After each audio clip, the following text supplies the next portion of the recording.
Well, guys, guess who's back? It's been over a week. I just chased him off into the woods. I can't believe it. And he's actually come and started digging in my orchard now, which someone did say he's going to do it, and he did. Luckily, he knows I'm going to swat his butt already, and as soon as I come out, he starts taking off. But unfortunately, that guy forced his way out the front door. And is he over here, Cody? I'm trying to keep him back away from him because hogs can tear up a dog pretty good. Don't ever underestimate a hog. He'll probably hang out in my woods, and unfortunately, my husband's phone died, and that was the only phone we had our neighbor's phone number in. So, that's gone. We can't even call and say, hey, your pig's here again. But I am going to keep an eye out, and I'm going to keep a nice, flexible, stinging switch on hand. And maybe if I make it unpleasant enough, he'll stop coming. See what I caught him doing? Right here.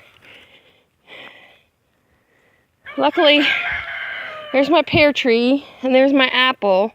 You see how close he is. There's the apple.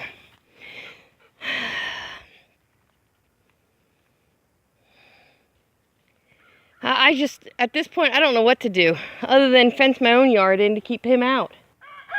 I shouldn't have to do that, though, guys. This guy's property is at least 10 acres that way, plus the acreage between his pig pen and ours is probably another 10 acres. Ridiculous. I keep hearing a snap in the woods, so I know he's right in here somewhere yet. Ridiculous. And he goes right up to my feed cans. Thank God we have continued to secure our feed, even though we were assured he was contained. So our feed has been secured. I'm surprised he's not rooting. I've been feeding the chickens here, and you can see there's a lot of feed still on the ground. I'm amazed he hasn't really honed in on that stuff. But yeah, now I'm going to have to watch my goat herd. I have to watch my chickens. I have to watch my dogs, because I can't get a hold of the guy to get this stupid hog contained again. Oh my gosh. And I don't want to call and report him to any official place, because I just don't want to start a feud with my neighbor. I really don't want to do that. I have to live here the rest of my life, and that's the last thing I want to do. Oh, look. Spring is in the air, guys. Look at that. Woohoo. Spring is in the air. That's my white mulberry tree. You see my bulbs are all coming up. So that's good. I got 3 pots of bulbs coming up. I know, Mr. Roosters. That's not fun, is it? No, it isn't. Good Lord. I hope he's gone completely over. And once he gets over here, he generally works his way either out to the street, which is that way, or he'll go this way, which takes him back up to his property, which is how we think he gets out. And he'll follow, there's like a road here. It's not a road, it's a lane. It's just a 2-track lane is all it is, that this guy here used to hunt his 40 acres in the back. So that lane just comes down along through his property, which is fairly close to ours. We think the hog is traveling that. Plus he goes to this gentleman next door's pond to get drinks. So as long as he can access that, he's going to keep coming back. So yeah, I don't know where he's at right now. We'll have to just keep an eye on things. My goats are terrified, absolutely terrified. They're back here in the corner huddling. Look at that. Poor babies. I'm sorry, guys. I don't know what else to do. Yep. I'm telling you guys, I don't know how else to say this, but it just pisses me off. We moved out here for, one, the isolation, the seclusion, the privacy, and then to deal with a hog that's not even ours. Someone suggested put up a fence and try and catch him. And that's all well and good, but I can't afford to feed that hog. So I don't want to do that. And someone else said take him to the butcher shop. That's all well and good too, but then I could cross some legal lines, and again, we're not wanting to do that. There are perimeters, you know, and moral lines that we just will not cross. And that's definitely some of them. And I know someone's going to say, you know, your neighbor's not being a good neighbor. The problem is he doesn't live there. His hired hand lives there. He lives in Miami. So with that being said, yeah, we could, if we had the phone number, which we don't because my husband's phone died. Stupid straight talk phones. It's a Samsung, so it died. Just up and died, no reason. And it's less than a year old. If it hadn't been for that, we could call the owner, but again, the owner is not here. We can't even communicate with his guy on his property because the guy doesn't speak English. You're living in America. People, learn English, please. It's the main form of communication. He doesn't speak English, so is he legally here? We don't know. Again, one of those lines, it's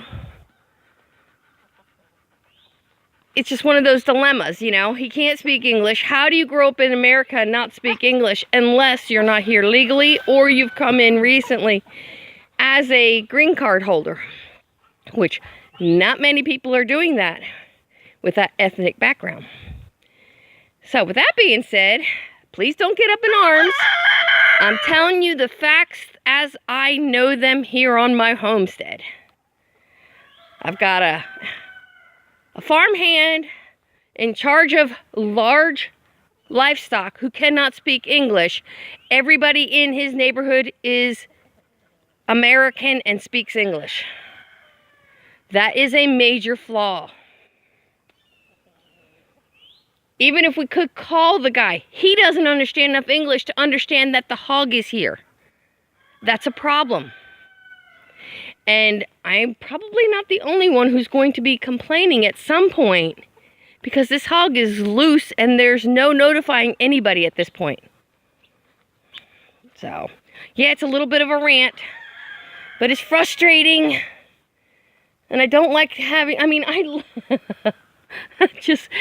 literally was getting ready to go into the kitchen and fry up some eggs for breakfast.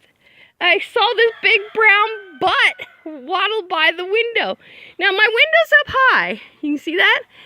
But when I glanced out, he must have been right here. And he was walking through here, sniffing at my grain barrels. Guys, all my goat feeder is in these barrels. All of it. So, obviously, he is aware. And oh my God. It's just, does it ever end? Does it ever end? Oh my God. I'm real worried because I got a very pregnant doe and I don't want her stressing. It's okay, Latte. It's okay, guys. Where's my baby? There's my baby. Hi, Bella. Yes, Bella's in with the big girls now. They're still adjusting to each other. They're getting along better, but we still have dominance issues with the two older girls, with the younger girl. Look how big he's gotten, everybody. Our snickerdoodle's getting to be a big boy. Hey, Mama. Come here. Hey, Mama, it's okay. Oh, she's all tensed up. Yeah, it's okay. Do you think you're safer in the chain link? I don't think so, honey. He could push that. I know you're scared. It's okay. It's okay, girls. And the only thing I have in here right now is the girls. And they are on alert. My little man. My little man. Hi. Hi. Everybody wants to say good morning. Hi, Snickerdoodle. Look how big he is, guys. He's getting almost too heavy now for me to even pick up. He has grown so much. Yep. There are the goats. Yeah, they're hanging. Usually they hang out over there, but the hog was just there. So they're hanging out as far from the hog as they can physically get.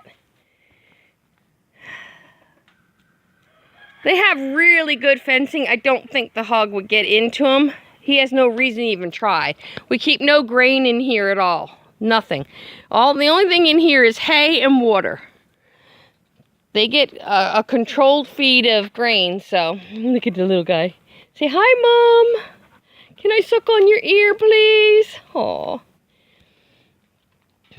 I have to tell you guys, he exhibits some Bucky behavior, which is shocking. He tries to mount Bella, and she stands still because she doesn't think anything. I mean, it's just a baby. And he's trying to mount her. I know he physically probably can't do anything, but man, the behavior comes in early with these guys. He's all buck. At least he's not peeing on his nose yet. Alright, I still gotta make breakfast. This is crazy. Yep, one more day of adventure.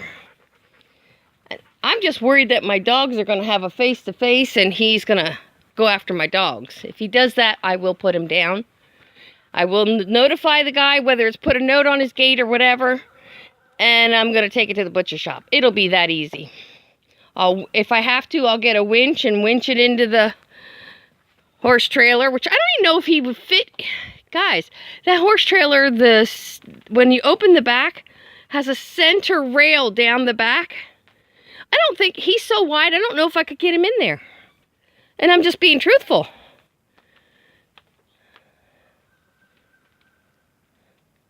And I don't have a place to store meat, that bulk of meat.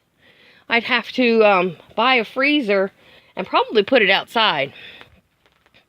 Now, what he also does, when he gets out, he usually has some hogs follow him. Now, they've never made it this far down, and they're small compared to him. So, he's teaching the next generations of hogs that they have back there how to get out and where to go. So, this could be an ongoing problem until we get a perimeter fence up. So, it's definitely something we're going to have to start talking about investing in more fence, because to do this line is probably going to cost us almost $1,000 just to do the perimeter line on that side of the property, because it's about 1,000 feet and 330 feet of the 2-inch by 4-inch square. I think it's called wrapped wire fencing, is about $300 to $400 a roll at our local Tractor Supply. So, and we're going to need at least 3 and possibly a bit of a 4th roll to do that line. And it doesn't pay just to do that, guys. We'd have to come all the way up, and we'd have to come across to our gate. So that's probably another 200 foot right there or more. It's probably more, in fact. Probably quite a bit more. It's probably more like 500 feet. Ay vey. Yeah. Alright, guys.